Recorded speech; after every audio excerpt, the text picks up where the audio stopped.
Eine vollständig renovierte 2,5 Zimmer Maisonette-Wohnung ist hier zu vermieten. Sie befindet sich in Hattersheim.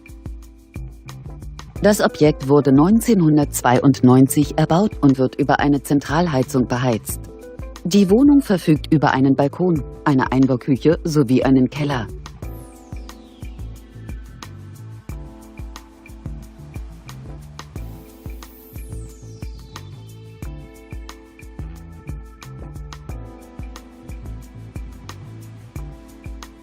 Die Maisonette-Wohnung umfasst eine Wohnfläche von ca. 67 Quadratmetern.